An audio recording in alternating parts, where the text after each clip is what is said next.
Week in review, Monday, 24th, 2025. This weekend had a couple shooting matches. I hosted one here at the ranch, a rimfire match.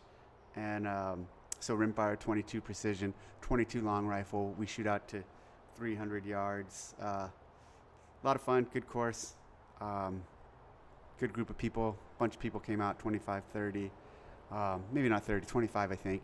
And then the following day, Sunday, I went down to Avenal and I shot in a centerfire match, so big guns. And I was able to pull off third place in that one, so was happy. Made some mistakes, but good shooting, good weekend full of shooting, a lot of fun. Currently, we have the Hybrid Level 2. It's been going for a few months now, and at first when we announced it, it was kind of not super popular. And especially because people thought we were taking it all online. But now we've conducted a number of them. The feedback from participants has been great. And again, the Hybrid Level 2, for those who are wondering, it's basically one day Level 2. All the lectures you take at home at your convenience on your timeline, and then you travel just for all the movement stuff for a one-day course for all the coaching piece. And we just had one in Dallas this weekend that was sold out. I printed out a list of, we have London coming up. That's also sold out. London sold out. That we had, it was on a Saturday, so we added a Sunday. There's still spots in the second Sunday one.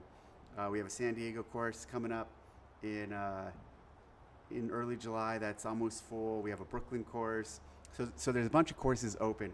San Diego, Brooklyn, Houston, Chicago, Tampa, Washington, Switzerland, Australia, Bridgeport, St. Paul, San Francisco, Manchester. We added a bunch because it seems to be doing pretty well. So the other one's still out there, meaning you can still do the 2-day Level 2 if you want to. But we also have this one-day option that we believe is more convenient for people if you're coaching on the weekend, or if you just can't afford to take 2 to 3 days to go to a course. It's a good option. So if you still need your Level 2, check it out. CrossFit Calgary, I just saw Brett Marshall's post, and I'm gonna read it because he's been around forever. So Brett Marshall competed. Brett Marshall was AFT back in the day on the main site before the CrossFit Games. And so Brett Marshall, OPT, some of those guys are kind of the reason why we even had the CrossFit Games. You would look at the comments on main site and see, every day you check the comments and see who had the fastest time. There's another guy, I'm drawing a blank on his name. It's like Matt, forgot his name, but I don't think we ever even crossed paths with this guy. He would always post incredibly fast times. And then eventually Spealler started coming around and he was posting quick times. Josh Bridges back in the early days was also posting times on the main site. So when we had the first games in 2007, that was the idea was, let's bring some of these guys together who are posting these amazing times and let's have them all throw down together in an in-person competition. Well, and actually AFT, Brett Marshall, who owns CrossFit Calgary, he was the one who I personally thought was going to win the CrossFit Games that year. He did, and I think he took second, and his training partner, James Fitzgerald, took first, and Josh Everett took third. Anyways, he's been he's owned a seminar or an affiliate for a very long time, and someone we've stayed in close contact with, and someone I'd call a good friend. So I'm going to read you this post. The post was from the 16th, so about a little over a week ago. CrossFit Calgary. The kids are grown and chasing dreams across Canada. I actually ran into him at the Masters event a couple years ago in Arizona because he was there. We actually went to that event to kind of check it out and see how they run their events prior to partnering with them to run the Masters competition for the Games. Well, Brett Marshall was in Phoenix because his daughter was competing in high school sports, so he came by and we caught up there. Anyways, the kids are grown and chasing dreams across Canada. Retirement is upon us. For almost 20 years, CrossFit Calgary has been an extended home, not just for them, but for all of us. With full hearts and deep reflection, Rhiannon and I have made the difficult decision to sell our Crowfoot property and retire the CrossFit Calgary brand. Our last day of class will be Saturday, December 20th, and all are welcome. An email to our valued members has already been sent out, and there are more to come as we close this incredible chapter. To each of you, hold on, the screen just froze.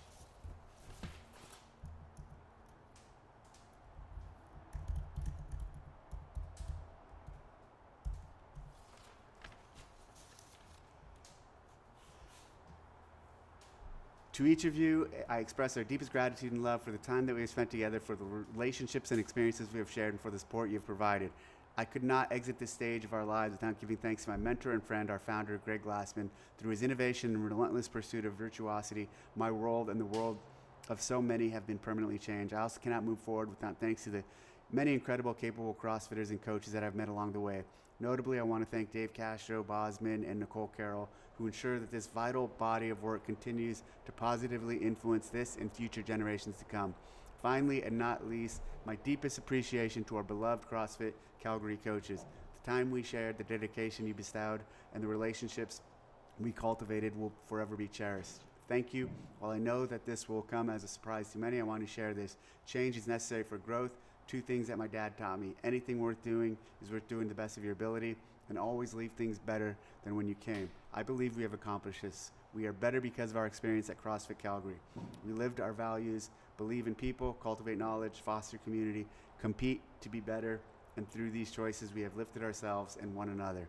We are each capable of so much more, and it is my belief that we'll take this strength and use it to build on what we have started. This is not an end, rather a new and exciting beginning. Coach Brett. So Brett Marshall, CrossFit Calgary, he's on December 20th, he's gonna have his final class. He's had an amazing run. He's contributed a ton besides just obviously competing in the early years. More importantly, changing people's lives for the past 20 years with his affiliate.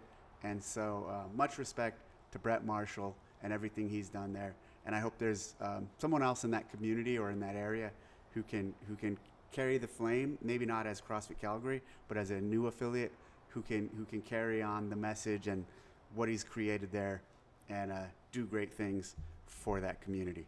So congratulations, Brett, and good luck on your next endeavors. Next, so recently, just this week, I launched Almonds. I have raw almonds on the TDC Mercantile site. So I'm super excited about that. Years ago, when we were doing a lot of stuff with Barry Sears, Dr. Sears, creator of the Zone Diet, we went out to his headquarters out near Boston, and we spent a couple days with him, and he just lectured and it gave us some deep dive into his perspective on the zone and all things related. And one of the things he said was, and I'll never forget this, he said, someone asked, like, well, what's your go-to snack or what's your go-to food? And he said almonds. He said almonds are like the perfect food in terms of the protein, the carbohydrate, and the fat breakdown that they have. And specifically around the carbohydrate break, most of it's just fiber. So almonds are, by his estimation, he said it's pretty close to the perfect food. Almonds obviously are a great snack, great fat, great proteins, great source of protein. So I'm excited to add that next to the olive oil section in TDC Mercantile.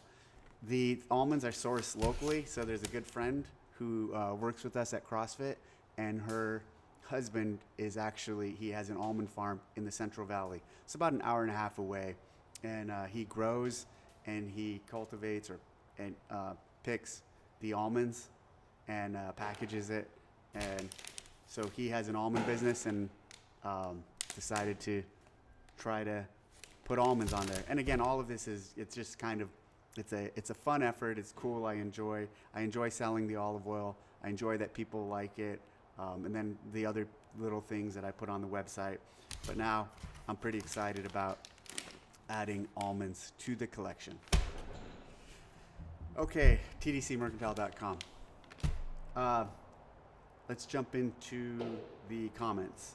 At Stephen Dix 8042, Stephen from Wales, UK again.